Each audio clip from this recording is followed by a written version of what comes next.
Hello, and welcome to Talk the Walk. I'm Azam Khan. Hong Kong is in a unique position where, for the first time in its history, it has been recalibrating its identity and branding, as well as chartering new courses to position itself for the future, both on a national and regional level. With the global economy continuing to look bleak, it's become even more important for the city to execute with precision the array of initiatives it has laid out across sectors. It's also become crucial for the youth of the city to be better equipped and supported. My guest today has lived and experienced the city and the country through the decades. He's helped build its brand, served in the public sector, and is well-versed in the private sector. He is the founder of InvestHK and director of Treelore Enterprises, a Hong Kong-based consulting firm, and a retired administrative officer of the SAR, Mike Rowse. Mr. Rowse, thank you so much for taking the time. You're welcome. So, with Hong Kong in its unique position that I just mentioned, how do you think it's been doing so far in its rebranding? It's been a tough time for us, there's no question. I was thinking on the way here that there are similarities between 2003 and now, obviously, but also stark differences. In 2003, we'd just come out of the East Asian economic crisis and things were going pretty well. And then suddenly, and it was very sudden, SARS came out of nowhere. There was a sharp start date and a sharp finish date. And the gap in between was quite short. So we had, I think, sometime towards the end of March, the World Health Organization and CDC saying, don't visit Hong Kong, it's terrible. But 3 months later, they both said, oh, the SARS we've stopped it in its tracks, it's okay to go back to Hong Kong. So we had a sharp start, a sharp finish, and quite a short gap in between. The difference this time is that, first of all, I'm not sure what was the date, unless you count the first big demonstration on the 9th of June against the extradition bill. But the second half of 2019 was tough, social disturbances. And then we got COVID for the first year, this whole of 2020, nobody knew what to do about COVID. It was there, people wore masks. We didn't really have vaccine until the spring of 2021, I think. And when was the finish?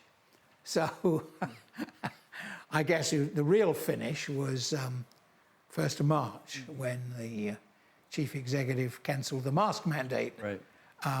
But we'd actually started the publicity campaign saying come back to Hong Kong before that. Right. And there's some dispute about that. So, and before, Hong Kong has always rested on the fact that of all of its advantages, its leverages, it knew what it was. And now it's a unique position where they have to go out with the outreach of it. And also on top of that, with the new initiatives of trying to find its place in the Greater Bay Area, right. In its regional and its national purpose as well, all of that at the same time.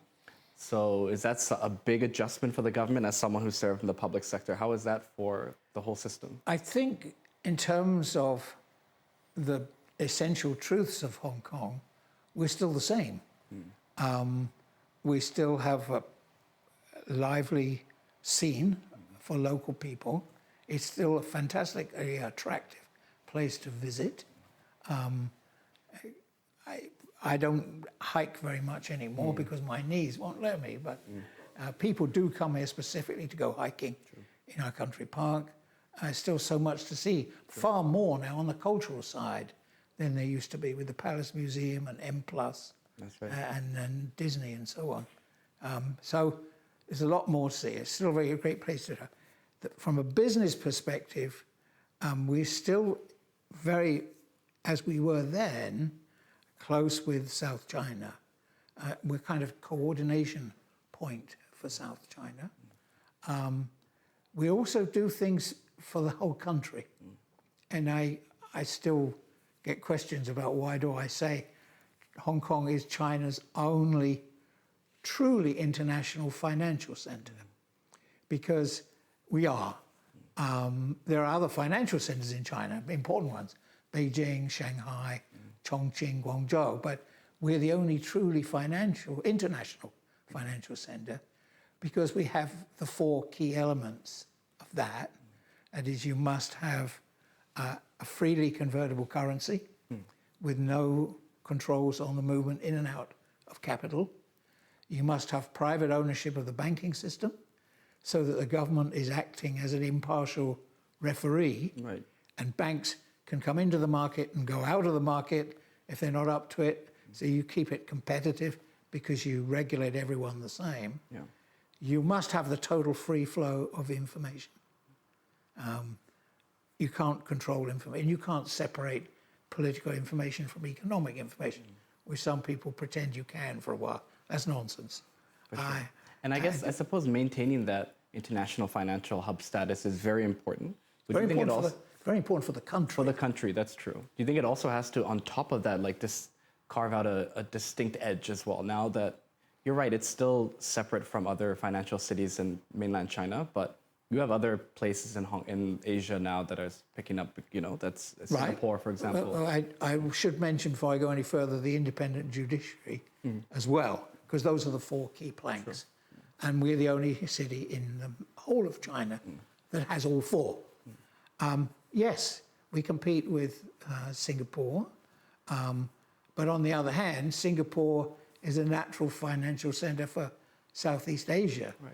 Whereas we can do Southeast Asia, but we've also got our hinterland, which is mainland China. Yeah. Their hinterland is Indonesia and Malaysia. Right. That's right. And I think a lot of the initiatives, I suppose, now has been to boost the Hong Kong's community morale, the local Hong Kong people's morale, whether it's a $5,000 voucher again coming out, a lot of different events and international affairs coming to Hong Kong and being promoted. How do you think it's been doing on that front? Well, again, the difference this time that I see is that we now have effectively a war, an economic war, between the USA and China. And this was declared by the USA, not by China. There's a list of industries that China will never be allowed to invest in the USA.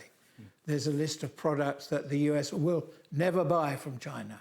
There's another list of products that the US will never sell to China. And I think the key difference, and it couldn't be sharper.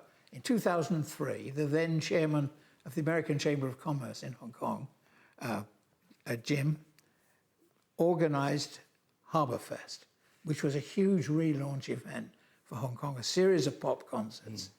And he, as chairman of AmCham, led that, and we supported it from the government side. This time, the chairman of AmCham did take part in the video to help relaunch Hong Kong, was immediately scolded by a congressional committee in the USA for daring to help Hong Kong. So you've got a much more hostile international environment this time compared to 20 years ago.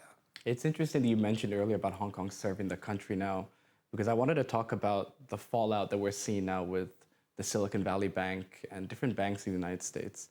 And the Hong Kong chief executive has come out and said he doesn't think it'll affect Hong Kong too much.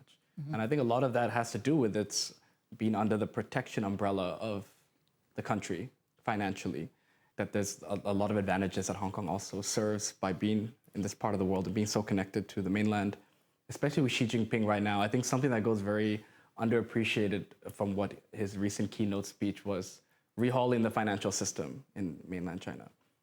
In China as a whole.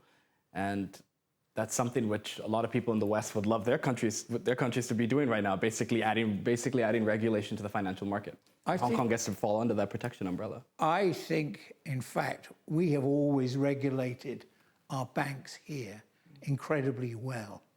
And interestingly, places where it's gone wrong, because for a while after 1997, I think we had someone supervising our banks from the Bank of England. Later, it was someone from the Federal Reserve Board.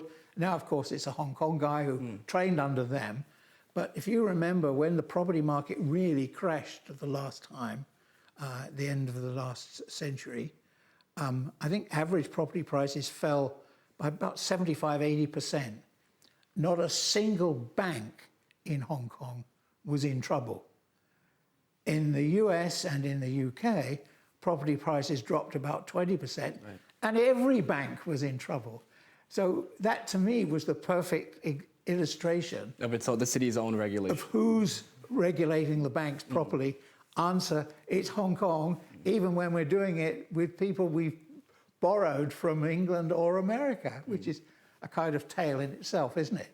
Yes, it matters that we're part of a vibrant country, the world's second largest economy. It doesn't hinder, but I think the real secret is our own regulation. And that's why I agree with the chief executive. We've seen far bigger disasters than this before, and we've sailed through them. Right. And obviously there's a lot of protests that's been going on. You must have noticed in the UK by junior doctors and different young people. And then you see this around the world in France. And I feel like there's a lot more weight being put down on the youth with the current global economic climate. So how can, it's not just a problem for Hong Kong or something for Hong Kong to address, but how can Hong Kong more unshackle the youth per se, especially given what's happening globally, and it's more important now to put them in the best position? The best thing we can do for our young people is get them to stop thinking that the world starts and ends within Hong Kong itself. They've got to see us in our broader context. That's always been true, but we've been less successful in the past at doing that. I think really now we have to do it. There will be chances for them within Hong Kong, but there are also chances for them in the rest of the country, especially in the, I hate to say it, but the Greater Bay Area. Right. It seems to be almost a turn-off. As soon as you mention that name, people, their eyes glaze over. Right. And in the print media, we call it MIGO, right? My eyes glazed over. So we see those three words, but it's true. So people leaving school, leaving college, should be looking at all the job opportunities, because here there will be great job opportunities in certain limited number of sectors, but we expand the scope much, much more if we see Hong Kong in its full national context. And of course, things are getting easier. The high-speed rail system is just unbelievable in the mainland. I've taken the high-speed rail to Beijing before. Fabulous trip, so smooth. I could read without my eyes getting tired. When I fly, after a while, my eyes get too tired because the slight vibration on the plane, and I have to stop reading. I didn't have to on the train. That was remarkable.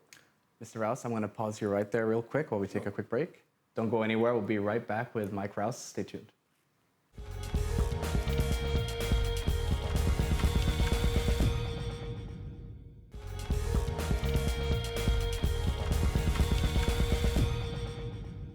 Welcome back to Talk the Walk. I'm speaking with Mike Rowse, founder of Invest Hong Kong. Mr. Rowse, it's been 50 years of your anniversary being in Hong Kong. When you look back through the decades, what were the key milestones for yourself? Well, first of all, my arrival itself. I didn't arrive on a business class in a plane at somebody else's expense. I arrived in economy class as a hippie with my shoulder-length hair. Difficult to believe now, I haven't got any hair, but then, and I was completely broke. And so I guess getting my first job here very quickly in response to an advertisement. In fact, every job subsequently that I've had has been in competition, in open competition, which is, I guess it helps to frame me. It's changed me as a person. I got the first job, the second job, the third job, each time by application. Right. So working for the Star newspaper back in 73, 74. You were a reporter. I was for 16 months, then working for the ICAC in induction course 1A. That would be a milestone. Right. But I guess the big one is becoming an AO in 1980. And the ICAC had just founded when you... I was in induction course 1A. Oh, wow. Okay. In the first wave of recruits. I believe it's a 49th anniversary this year. It's, hang on, 74. 74. Yes. Next year will be its 50th anniversary. That's remarkable. It is. It was a very interesting time. I was in operations department. Okay. I'd actually wondered at one time if I could be a policeman in Hong Kong, but there's a height limit. You have to be 5'6" to be a policeman in Hong Kong. and I topped out at 5'5.5", so I never actually made it. It would have been a different path. Well, it would, because I ended up in the ICAC arresting policemen. So I wasn't tall enough to be a policeman, but it didn't matter. I was tall enough to arrest them. And the ICAC is one of the key foundations of Hong Kong. So can you talk about that? I certainly would love to, because I think it's one of the things that Hong Kong has done really, really well, up to world level standard. The situation in '72 when I arrived was terrible, and it was terrible up until the ICAC was founded in '74. But there was a very quick turnaround. 3 years, very, very hard work. And of course the police force mutiny, that famous afternoon. And basically the government said, well, if you're going to turn over a new leaf, we'll leave you alone. But if you're not, you're going to go down for the full whack. And that's what happened. So I think there was a big turnaround. But most important, the turnaround was among the public. In those days, you paid for virtually everything. You did a driving test. We arrested every driving examiner in Hong Kong, every single one, and so on. So people were used to paying everything. You want a glass of water in hospital, you pay the armour, things like this. Now, if you walked into a government department and the civil servant behind the desk asked for a bribe, people would be astonished. They'd take out their mobile phone, they'd take a picture of the person, because the local attitudes have changed. And I think that's been a tremendous thing. It's tremendous that it changed, because you were talking about that was a common norm back in those decades. And I think that was the case worldwide. And then that's still the case in a lot of colonial countries. Still a case in India, a lot of different countries. places. But Hong Kong had that transition, it had that change. We had that. We're not the only place. Yeah, of course, Singapore had it too, and we should give credit that we became clean cities in Asia. And that's a great thing for us going forward. So from reporter to ICAC, and then there's transition to the business side of it. How did that happen? The government, really, from 1980 onwards, that was fantastic. It was the old British colonial system that you jack of all trades and master of none. So one week you could be in charge of immigration policy, and the next week you could be in social welfare. Right. Or the next month you could be in land policy. So I had a variety of postings, all of which I knew nothing about, but which gradually you pick up.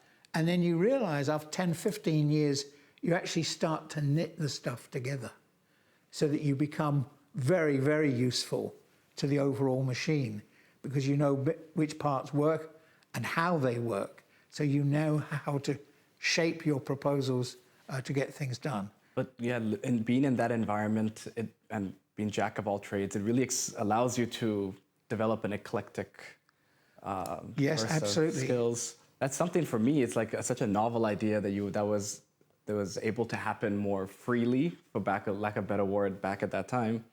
That when you combine with you coming over to Asia and then traveling around and making your roots over here and just experiencing. And that's something that when I was mentioning earlier about unshackling the youth. Yes. And I know this is not just a Hong Kong thing. It's much more difficult for the youth generally, I think, around the world, just given the environment, given the oversaturatedness of the markets everywhere, and it's just a different time. So, yeah. Indeed. I mean, that journey itself from the UK to Hong Kong took about a year and a half. I traveled mostly overland through the whole of Europe, France, Italy, Yugoslavia, Bulgaria, Turkey, and then in Asia, Iran, Afghanistan, Pakistan, India, Nepal, back to India, Thailand, Laos, Cambodia, Malaysia, Singapore, ship to Australia, hitchhike across Australia, back to Thailand. So there's an old LV advert somewhere, something along the lines of, does the man make the journey, or does the journey make the man? And I often think of that because it's true both ways. Right. The man does make the journey, but the journey makes the man as well. So the guy who arrived here in December '72 was not the same as the guy who left the UK in the summer of '71. Well, I guess that's what you mentioned earlier about how the youth in Hong Kong need to see outside of the city being the whole world, because then they're able to experience this for themselves. Absolutely. I wouldn't recommend going to Kabul right now. Right. I spent 3 weeks there in 1971. Unless it rocks their boat. Yeah, maybe forget about Afghanistan for a while, but yeah, get out and see the world while you're young, when you can. Look at different opportunities for work as well. China is going to be a great place for jobs, but there are others. Go and have a look at Malaysia. Don't write anywhere off. Nothing wrong with Australia and New Zealand. Get some experience outside Hong Kong. It'll change you and it'll make you more marketable even when you come back. How did working both in the private sector and public sector with that amount affect and mold your mindset? And where does, knowing that, where do you think Hong Kong is heading to right now? What do you think of the outlook of Hong Kong, knowing both of these? I think we're just going to have to slog it out. We're, if you like, we're a casualty of this bigger war, bigger battle that's going on. I think America has to come to its senses somehow. Not optimistic about that in the short term, because they don't seem able to cope with the idea that there is another world power. China's not aggressive in the sense of it doesn't want to conquer America, doesn't want to run America. Well, as we've seen, they've been trying to promote diplomacy across in different parts of the world, whereas we have someone else. And this idea that China is a threat to Australia is laughable. Is there a country to the north of Australia that's potentially a threat? Yeah, it's called Indonesia. So, I'm not saying there's any imminent risk of that, but there is a large country to the north which has a history of sending boats across to Australia. So you're right. There's a lot more of a bigger play that's out of Hong Kong's control per se. Yes. It almost bodes well that Hong Kong was able to achieve its stability in the last couple of years, and then being integrated closer, tucked in, that's what one would say, into. We're survivors. We're survivors. The going gets tough. The tough get going. We will survive again. We will get going again. The advice that you would give to the young people, aside from not seeing Hong Kong, just not seeing Hong Kong as the center of the universe and exploring and moving on, what else would you give as advice to young people? You've got to have two things. You've got to have languages. You must have English. I think there was a bit of a rollback on English immediately after 1997. People said, well, the wicked British have gone. We don't need to speak that terrible language any longer. No, forget it. It's the language, the natural language of international business. You're going to need it, whatever you're doing. You're going to need Mandarin as well. Some people like mainlanders. I have a son who lives there. He's married to a mainlander. I love going there. So I'm very comfortable with the mainland. It's a fantastic place to visit. There's so much going on there. I understand for various reasons some people don't. Get over it.